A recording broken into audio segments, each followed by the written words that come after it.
আপনার দ্রব্যমূল্যের যে ঊর্ধ্বগতি বর্তমানে, তার উত্তাপ কি আপনাকে স্পর্শ করেছে? কিছু তো ডেফিনেটলি করেছে। বাসায় গেলে স্ত্রী তো বলেই যে আচ্ছা এটার দাম বেড়েছে। আচ্ছা আমি আপনাকে জিজ্ঞেস করি, তো আপনারা সবসময় আমাদেরকে জিজ্ঞেস করেন দ্রব্যমূল্য কেন, মানে জিনিসের দাম কেন বললো।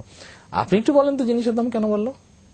জিনিসের দাম বাড়ছে, নানা কারণ আছে। আপনি আপনি আপনি বলেন না। আচ্ছা একজন পলিটিশিয়ান হিসেবে আজকে আমি একজন সাংবাদিকের কাছে জানতে চাই, আপনি বলেন তো জিনিসের দাম কেন বাড়ছে? উৎপাদনের সমস্যা আছে, পরিবহনের সমস্যা আছে, আন্তর্জাতিকভাবে পণ্যের মূল্য বেড়ে যাচ্ছে, ইন্টারন্যাশনাল অয়েল প্রাইস বাড়ছে, নানা কারণ এটার সঙ্গে জড়িত আছে। আর কি কারণ? বাজারজাতকরণের সমস্যা আছে। বাজারজাতকরণের কি সমস্যা আছে? উৎপাদনের ক্ষেত্রে ধরেন আমি জানি না, I want to learn from you, I want to know from you. আপনি আমাকে বলেন যে কেন বাড়ছে। ধরেন চালের কেজি এখন যদি আমি ধরে নিই 19-20 টাকা, এভারেজ চালের কেজি 18 থেকে 20 টাকা যদি ধরে নিই আমি, এটাকে কেন 10 টাকা করা সম্ভব না? সম্ভব নয় কেন? আমি আপনার কাছে জানতে চাচ্ছি। সেটা আপনার বাজার ব্যবস্থার উপরে নির্ভর করছে, কি উৎপাদনের উপর নির্ভর করছে। কিন্তু 10 টাকা না, 10 টাকা ধরেন আপনার ইন্টারভিউ আমি নিচ্ছি, 10 টাকা কেজি কেন দেওয়া সম্ভব না? দেওয়া কি সম্ভব? সম্ভব নয়, কিন্তু সেটা কেন সম্ভব নয়? সম্ভব নয়, আমি তো মনে করি সম্ভব। 10 টাকা, কারণ এটা প্রতিদিনের বাজার চিত্র পাল্টে যাচ্ছে, উৎপাদন ব্যবস্থার সঙ্গে এটা সম্পৃক্ত। উৎপাদন ব্যবস্থায় কি সমস্যা?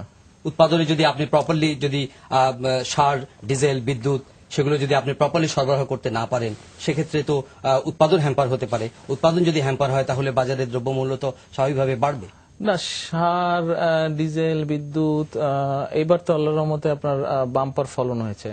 তো যদি সার, ডিজেল, বিদ্যুৎ এগুলা যদি সরবরাহ করা সম্ভব না হতো, বাম্পার ফলন হলো কেমন করে? ক্রপ বেশি হয়েছে, লাস্ট ক্রপ সিজনে ক্রপ কিন্তু বেশি হয়েছে। এক্সপেক্টেড যেটা গ্রোথ ছিল বা এক্সপেকটেশন যেটা ছিল আল্লাহর রহমতে তার থেকে বেশি হয়েছে।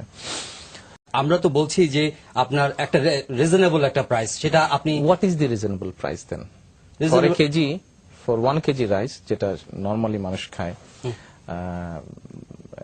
আপনার 28 বা 29 যেটা আছে, 28 বা 29 যেটা আছে চালে ইরি, তো এটা ধরেন 10-12 টাকা কেজি যদি দিতে হয়, কি করা যায়, কেমন করে দেওয়া যায়? সেটা আপনার চিন্তা, কারণ আপনার দল ক্ষমতায়, আপনি সরকার, জনগণের দায়িত্ব পালন করছেন এবং জনগণের কমফোর্টের ব্যাপারটা মুশকিল বুঝলাম। তো আপনার কাছ থেকে কি জানতে পারবো না?